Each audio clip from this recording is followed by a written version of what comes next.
to the house. Empty gun for Bohannon. It's picked off. And a pick six for Max Tooley. Mordecai on the draw. He's stopped. SMU stops him. Or probably BYU does. It's Jacob Robinson with the play of the game for the Cougars. All right, we are back talking college football on the OFN today, and we have some BYU Cougars football talk. I haven't talked. I'm pretty positive this is the very first time that we've hooked up with a BYU insider on the Our Football Network. So Jake Hatch from LockedOnCougars.com is the one that gets the honor. How's it going, Jake?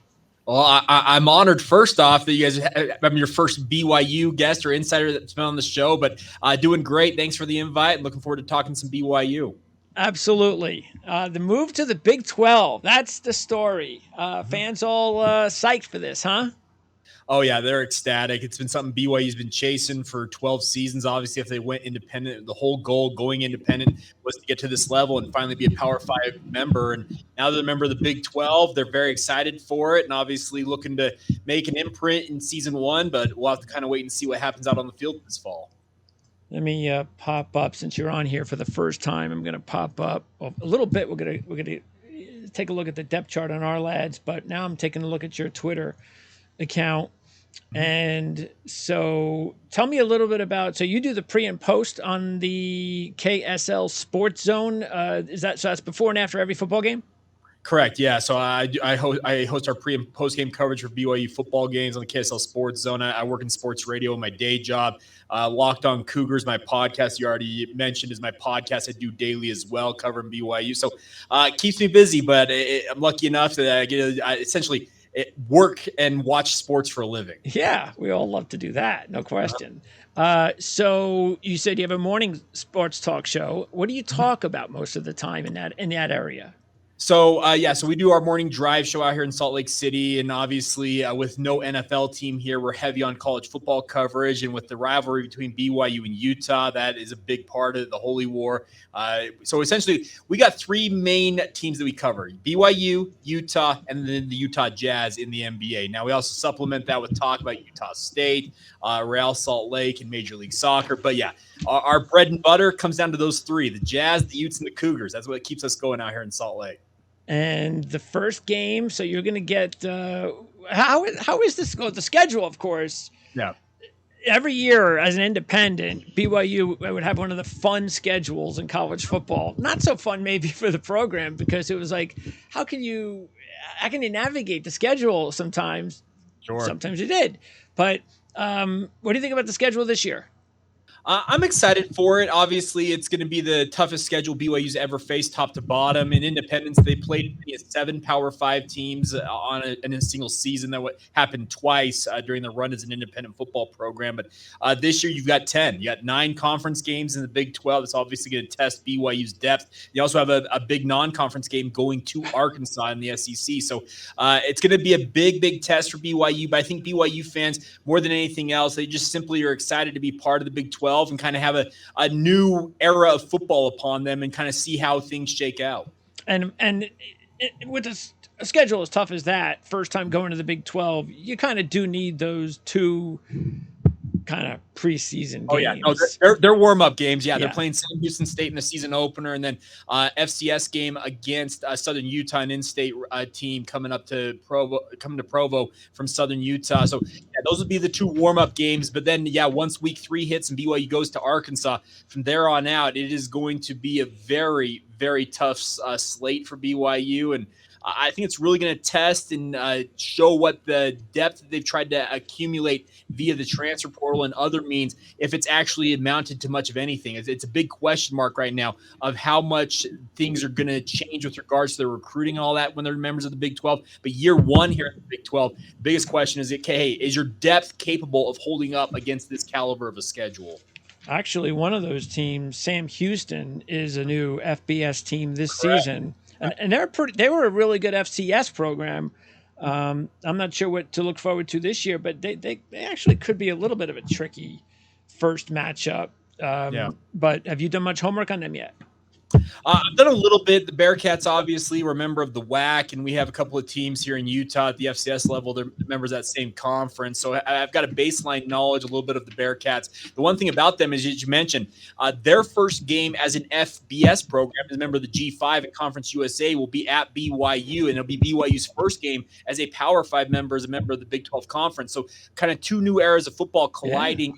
Edwards Stadium game week 1. So looking forward to that. The nice part about the Bearcats, as you mentioned, they're a pretty formidable FCS team. So I'm not expecting them to necessarily jump up and be just a bottom feeder. I'm expecting them to be a fairly competitive team. Okay, so also I'm going to do is pop up, as I promised, the depth chart. So you can get this depth chart at ourlads.com. And we'll start on offense because we have to start, of course, at quarterback. And the transfer of Slovis in, of course, Zach Wilson, and I'm a Jet fan, so I'm not one of the ones that have given up on him. By the way, I'm one of the few that still has faith that they can make the transition from Aaron Rodgers to Zach Wilson and it'll work out. But yeah, to go from that to Hall, and he did a good job. There was going to be a little bit of an opening, of course, but this is the day of the transfer portal. Slovis comes in. Is it his job?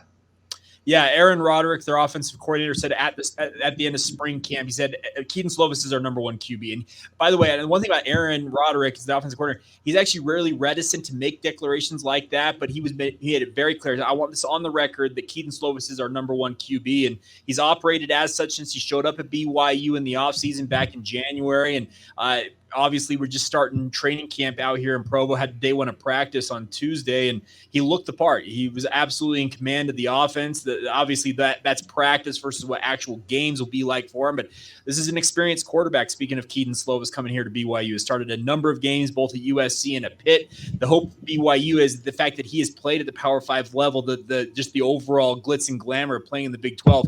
It won't be something that's going to shock him like it might shock some other players. How many years of eligibility does he have left?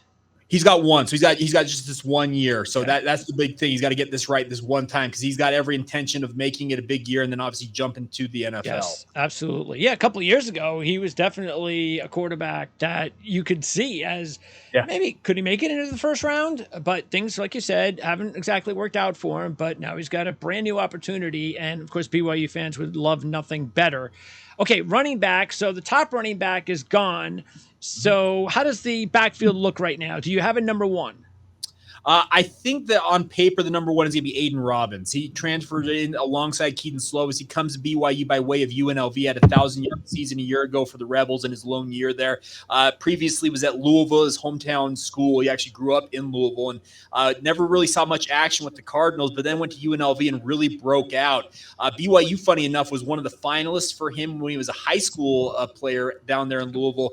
They ultimately lost out to the Cardinals, but I guess in a circuitous route, he's ended up at BYU. He looks the part. He's a big running back, 6'2", 6'3", 230 pounds. But they figure he's probably going to be the number 1 guy. They brought in another player via the transfer portal, and Deion Smith. He was one of the many players that left Colorado this offseason as Deion Sanders underwent his transformation of that roster. They expect him to be a big part of it, and they do have a couple of holdovers on the roster as well, in Hinckley Ropati as well as Miles Davis. I think those 4 will kind of make up the running back rotation. Okay. And if you were to ask me, I think it's Aiden Robbins number 1, Deion Smith 2, but TBD on ultimately how the carries will shake out there.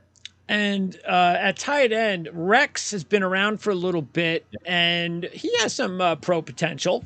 So talk about Rex compared to some of the other tight ends that BYU has had recently. Rex, he does have pro potential, I think. He's a little bit older because he, like a lot of BYU players, he's a member of the Church of Jesus Christ of Latter-day Saints and did serve an LDS mission for 2 years. So he is up there in age. But the crazy thing about his story is that at the tail end of the 2021 season, they played a game at USC. He is a kid from Southern California. He's excited for that game. But towards the end of the game, he went up and caught a touchdown pass, came down, and his cleat caught weird in the turf. And he suffered a compound dislocation and fracture of his lower fibula and tibia in his lower leg. Had to have emergency surgery. Actually had multiple surgeries to correct all the damage in that ankle. There was a lot of thought that he may miss the entirety of last season, but he battled back, actually played at maybe 70 or 80% of what 100% of him is capable of, and battled through all that. In this past offseason, he had all that hardware, the plates, the screws, all that stuff that was correcting that injury taken out. He looks completely healthy for the first time in quite some time. The hope is he will have a resurgent year this year and really, as you mentioned, kind of add to that lore of some of the great BYU tight ends that they've had over the years. All right. And then at wide receiver, top guy is actually getting some good reviews out of Rams camp. But again, he's no longer with BYU. So talk about the returning receivers. Epps, Hill, those are the top two guys. Would Hill be the number one, or is it a kind of co-number one deal there? Yeah, so you mentioned Puka Nacua now with the Los Angeles Rams. When he was on the field last year, he's far and away the number one target last year. And obviously he leaves a void. I think BYU is going to go by committee at least early on this season. Wide receiver. You mentioned Keanu Hill. You mentioned Cody Epps. And I'd also add Chase Roberts to that mix. Yes. Those three probably are going to have to make some combination to make up for the loss of a guy like Puka Nacua, as well as Gunnar Romney, by the way. They were expecting Gunnar Romney to have a big year last year. He played in 1.5 games after some injury concerns. So those three will kind of lead the way for BYU wide receiver. And yes, they'll probably have to some games, and maybe Cody Epps, who's the leading guy, maybe Keanu Hill the next game, and then Chase Roberts. But they did add two guys via the transfer portal as well. Keelan Marion from UConn, as well as Darius Lassiter from Eastern Michigan. Both of them have had their moments in their college careers. And the hope is that with those five having a proven production at the FBS level, that between the five of them, they can find adequate receptions and obviously production for a guy like Kedon Slovis to get the ball to. Romney, so what's his health status right now? So Romney's done. He was out of eligibility. He's out of eligibility. Okay. That's what I thought. I was missing him They expected him and Puka Nacua to really kind of be the 1-2 combo last year, but both of them dealt with injuries. And in Romney's case, he missed almost the entirety of the season. He played one game and another half of one other, and that was it. And so he wasn't even eligible at that point to come back. Yeah. Okay. All right. So I know it's a committee kind of deal, but if you had to pick one of those receivers that you think has the highest upside. If you were asking most BYU fans, I think they'd probably say Cody Epps. I'm actually putting my money on Keanu Hill. This is a kid who's got the bloodlines. His dad, Lloyd Hill, was an All-American at Texas Tech. His uncle, Roy Williams, was a star at the University of Texas defensively. So he's got really, really good bloodlines. He actually is BYU's leading receiver in terms of yardage and receptions last year. I think he reprises that role and ends up as the number one guy. It also looks like, just taking a look again at the depth chart, that you have a lot of transfers coming in on the offensive line. Mm-hmm. So that sometimes that can be good. Sometimes might take a while to gel. But what do you think? What are you hearing from the coaches and for what you've seen about what you expect from the offensive line this season? Quite honestly, I think this might be the best unit on the offense for BYU. Okay. I think the pieces that they have brought in are very, very talented. There are two holdovers from last year. Kingsley Suamataia is going to be at left tackle for BYU this year, making the shift from right tackle. He's getting first-round hype when it comes to the NFL draft. We'll see if that ultimately comes to fruition, but he's got all the skill in the world to be that type of a player for BYU on the blind side. Their center, Connor Pay, returns as well. He's a multi-year starter. He looks like he is going to be very nice in the middle there. The question will be the other three positions, but they brought in, as you mentioned, a number of transfers. I think that you'll probably see a combination of guys like Waylon Lapuaho, Ian Fitzgerald on the interior playing those guard spots alongside Pay. Both of them are transfers. Lapuaho comes from in-state rival Utah State, whereas Fitzgerald comes from FCS Missouri State. He makes the transfer up. And then BYU brought in Caleb Etienne. It's now an intra-conference transfer coming over from Oklahoma State. He started 13 games a year ago for the Cowboys at left tackle. He is going to make the shift to right tackle this year, opposite of Kingsley Suamataia. But they really like the overall talent and depth of this offensive line, because I had one person tell me who's on that staff, they think they are legitimately 10 deep on the offensive line. I think they have two capable units, if need be, to throw out there on the field. So that should give BYU some hope of holding up in the trenches on the offensive side. Suamataia, yeah. Suamataia. Yeah, you got it. Nicely done. Okay, I'll never get that again. All right, so he has got the most upside? Yeah, absolutely. Okay. He's 6'6", 310 pounds. I call him a dancing bear. That's the terminology I use for guys like him that play at offensive tackle. They're just light on their feet, are incredibly strong. He's got all the combination of power, speed, and athleticism to be an impact tackle at the NFL level. And there's a good reason why NFL draft analysts are mentioning him as a potential first-round draft pick next year. He is far and away their best offensive lineman. Okay, so and if he comes out, if he does, then he'd be a little early. But yeah, he's only a redshirt sophomore technically. Yeah. Okay. All right. Now we'll switch over to the defensive side of the ball. Before we do that, where do you have a little bit more optimism or hope for? Or what's the strength of the team, if there is one, offense, defense? It's going to be offense. Obviously, BYU's defense struggled last year. Most metrics had them in the 90s and hundreds range with regards to a lot of the major defensive metrics people like to go by.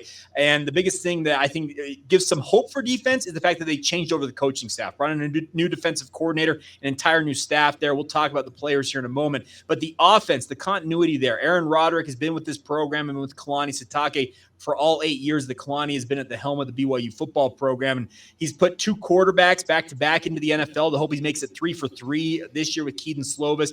I think that the offense is going to be far and away the better of the 2 units, but I think the defense has a chance for some resurgence as well.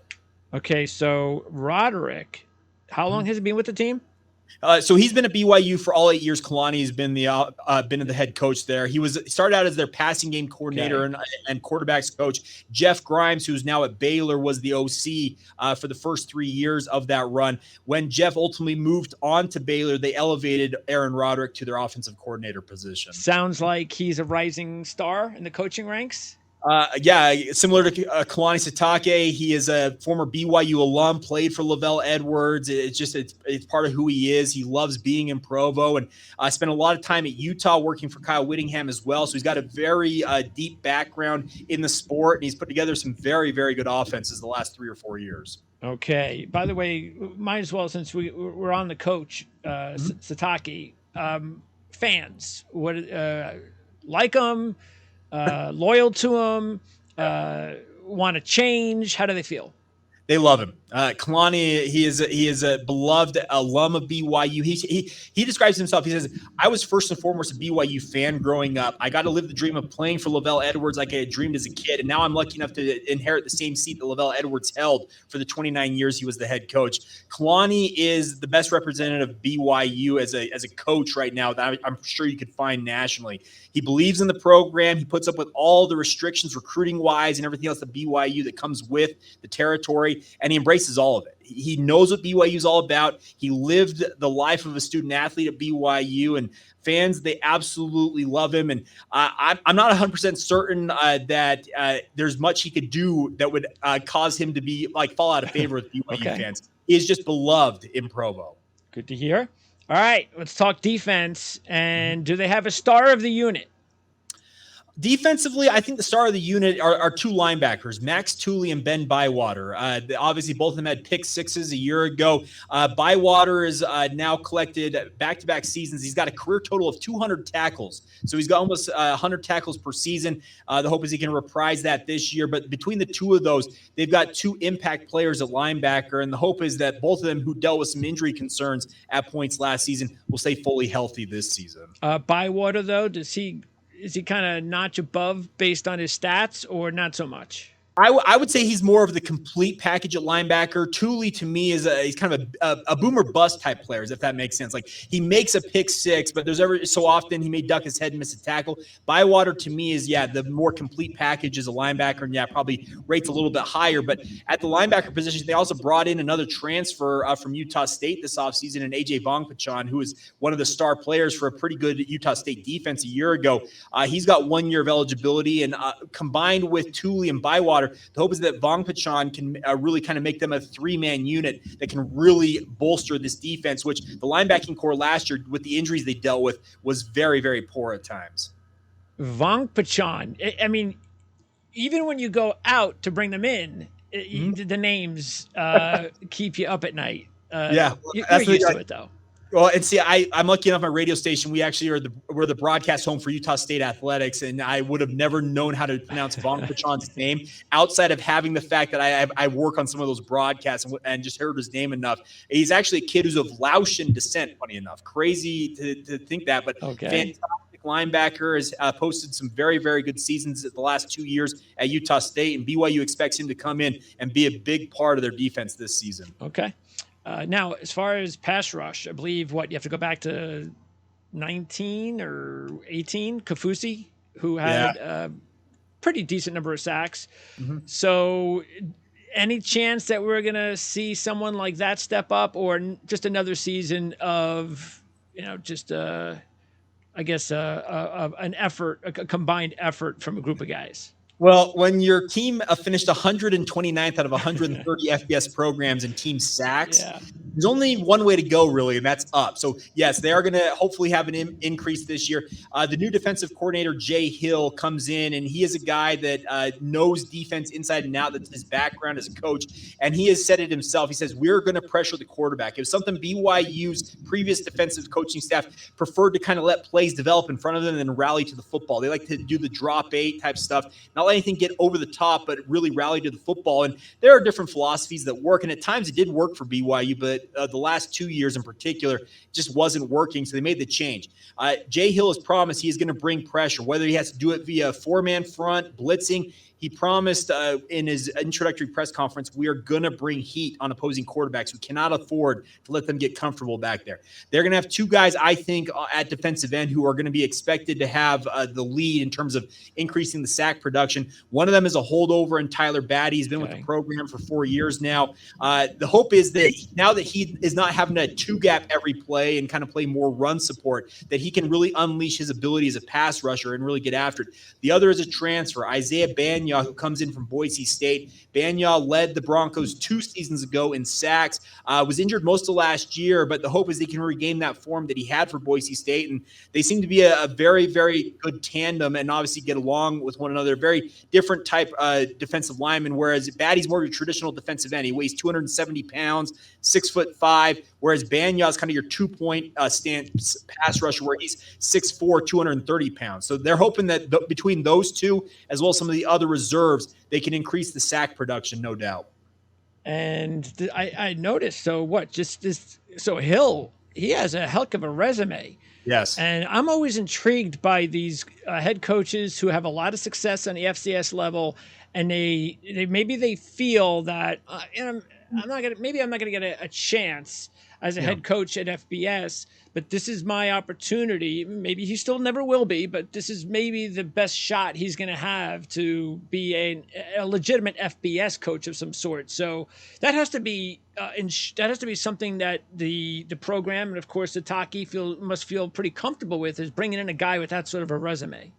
Yeah, they actually were assistants together on Kyle Whittingham's staff when from the Mountain West to the Pac-12. Same thing with Aaron Roderick. All three of them are former Utah assistants who were all on the same staff together that have worked together. And Kalani and Jay have a shared defensive background. They really, really like one another. To your point, Jay Hill has chased multiple FBS head coaching positions during his time at Weber State, but never ultimately got the opportunity to make that leap up. And I think he is looking at this coming up here, becoming the associate head coach, the defensive coordinator. I think he's looking at this as if everything goes well like he expects it to at BYU. Then he gets his chance, as you mentioned, at the FBS level, maybe the Power 5 level, and gets to live that dream. He had a phenomenal 9-year run as the head coach at Weber State. Very, very good teams. But, yeah, the hope is he's coming in here, can really help bolster BYU's defense, and then obviously launch his own career at the FBS ranks as a head coach. Now, what about the run defense? Because the run defense has struggled a bit the last couple of seasons. So do they have the players this year to make a difference up the gut?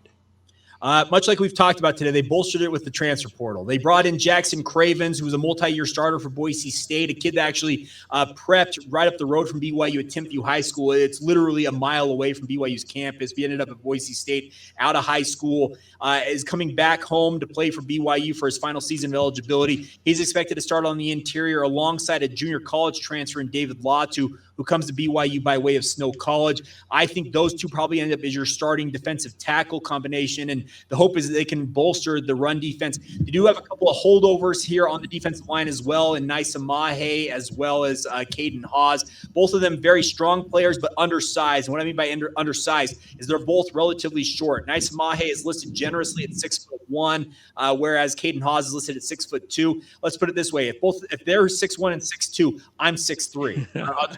I'll be honest. But the nice part is they're extremely strong. They play with great leverage, and the hope is in this new defense where they're not having to two gap, which is a really tough deal for undersized defensive linemen to do, that they can play better to some of their abilities as defensive linemen. But yes, they absolutely need to improve the run defense. The hope is that with the influx of transfers on the defensive front at defensive tackle, along with those linebackers, especially the Von Pachon kid we talked about, that will hopefully improve the rush defense, because Jay Hill and Kalani Sitake, they come from that Kyle Whittingham tree, and the whole mantra with that defense is you stop the run. That is first and foremost, we stop the run. We force opposing teams to throw the ball on us, and that's the hope that BYU can get back to doing more of that with this new defensive philosophy.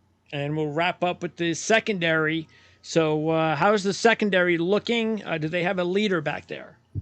They do. They actually have a guy by the name of Malik Moore at safety, who is a multi-year starter. Was not originally planned to be here this year, but got injured 4 games into the season last year with a broken hand that cost him the entirety of the season. He had a redshirt year available, so he redshirted and is now back, hoping to have a healthy senior season. He is going to be the leader on the back end there. Very, very capable player at safety. He's actually equally capable in pass defense. He's in run defense. He's a guy that BYU really feels like they need to keep on the field.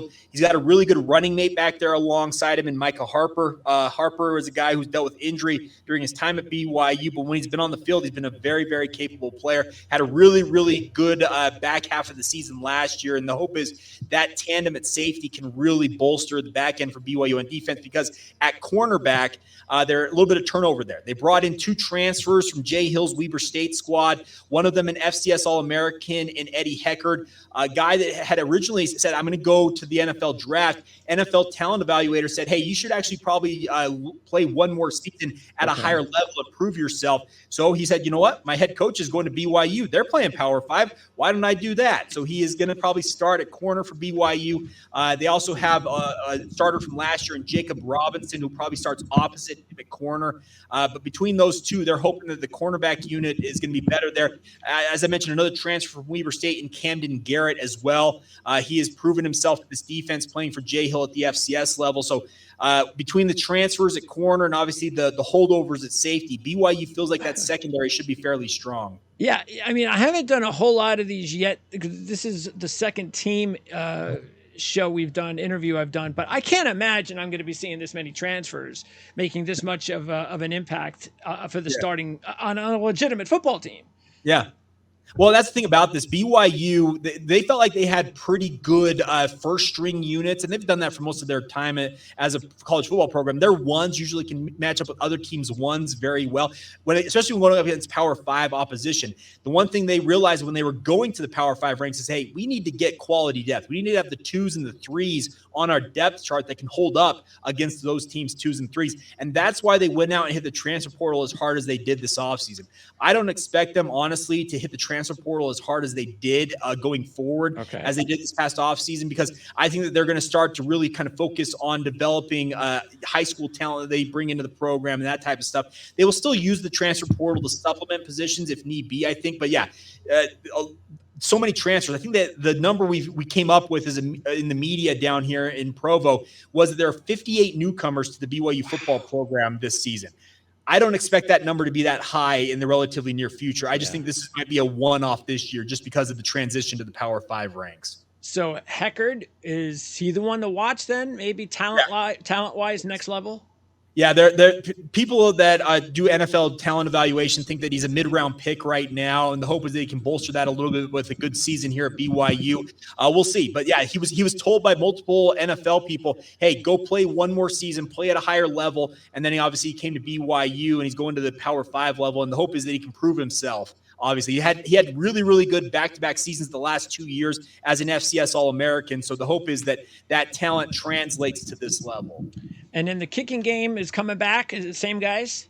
Actually, a punter is back. So Ryan Rico is back. He is on the watch list for the not Lou Groza. It's the Ray guy. No, that backwards. Whatever the award watch list. He's on the that Ray Guy. He's the punter. Ray Guy. So he's on the Ray Guy award watch list. Big question at kicker, because they actually don't currently have a kicker on the roster who has taken a kick in a college football game. Okay. Jake Oldroyd left the program after graduating last year, and Justin Smith, who was his backup, we just learned literally going into training camp that he is medically retired. So they currently have a grand total of 3 kickers on this roster that I recall. One of them is Will Farron, much like our discussion today, is a transfer who comes over from Boise State. He was a kickoff specialist. He never kicked PATs or field goals for the Broncos. He will be competing for that position along 2 newcomers in Matthias Dunn as well as Jordan Capisi. So those 3, between the 3 of them, the hope is they can find somebody that can deliver in the kicking game, because right now nobody has experience there. That could be dangerous. So Dunn and Farron, do you think they're the top 2 guys, or not so much? You think it's an open three-man? I think it's fairly open, but I think right now, if you ask me, based on spring ball, because both Farron and Dunn were in spring camp, they competed in that position. If you were to ask me, I would say the inside track goes to Dunn right now, then Farron, then Capisi. But I really do think it is a wide open competition here early on in training camp. Yeah, I'm going to have to because Capisi's a name that nobody knows about. So, but trust me, we just learned about him in the last 2 weeks. It was an under the radar deal that, trust me, us media down here, we didn't know the name until just recently ourselves. Okay, how do you spell it? So Jordan, Jordan Kapisi. He's actually a kid from Hawaii. His older brother was a former safety for BYU. He's a freshman coming to BYU. And Smith medically retired. Retirement, yeah. We'll make those changes on the depth chart then. Okay, sounds good. So with all these transfers, who do you think who are you the most optimistic about? In terms of just players, or what you're asking? Yeah, players. Who do you think has the most upside to actually be, maybe an all-conference performer? I would actually keep an eye on Aiden Robbins. I'm lucky enough that I get to vote on the Big 12, the preseason all-conference team, and they asked for a newcomer of the year. I actually put Aiden Robbins there as the newcomer of the year, because I think if he does what I think he's capable of, he could be a really big impact player for BYU this year. He obviously wants to have an impact for the Cougars and make his leap to the NFL. Similar circumstance for me, looking at a guy like Kedon Slovis. He's been at 3 programs now. Obviously, started at USC, did not have such a good year at Pitt last year. The hope is he can get it right with BYU, and he's very excited to be there. He's talked about the fact that this is a quarterback-friendly system. He's paid attention to guys like Zach Wilson and Jaron Hall, the past 2 quarterbacks who made the leap to the NFL. He's hoping to do that exact thing. On the defensive side of the football, I'm very much looking forward to seeing what A.J. Vongpachan does. Like I said, I've watched him with Utah State. He was an absolute rock in the middle of that Utah State defense. I think he solidifies what might have been a pretty shaky linebacker unit outside of him for BYU. And the hope is that he goes out there, similar to Kedon Slovis, has 1 year to get it right with BYU and has a really, really big impact. I think those 3 probably be the ones I'm most looking forward to, alongside Kingsley is already a preseason all-conference player, and Suamataia. So he's probably one just simply due to the fact he's already getting those accolades to keep an eye on as well. Record prediction. What are you thinking? This is like the eternal debate for BYU. I'm certain. I'm sitting right now with BYU going 6-6. I think if they get to a bowl game year 1 here, I think it'd be a good start for them at the Power 5 level. You go beyond that, I think it's just gravy on top. But the thing is, this is schedule. It's going to test them. We already mentioned you got 2 warm-up games, obviously, and then they're off to the races. Go to Arkansas. They've got 4 home games in conference, 5 road games. It's the unbalanced schedule in the Big 12. It's going to really test BYU, but I think they can pick off 6 wins, get themselves to a bowl game. I think it'd be a phenomenal debut for the Cougars. Yeah, making it 3-2 at the bye is almost, that has to happen. Oh yeah, no, yeah. If you're doing the math to get them to 6-6, like I have, trust me, they've got to be 3-2 before they get to that bye week in week 6. If they're not that, if they're 2-3 or 1-4, whatever it might be, then at that point the math does not add up. You're probably looking at a losing season. But you've got to get off to a 3-2 start. You should be 2-0 out of the gate. You got to beat Sam Houston. You beat Southern Utah. You're 2-0 at that point, and then you got to pick off 4 other wins at some point down the road. Home game you wouldn't want to miss. Oklahoma.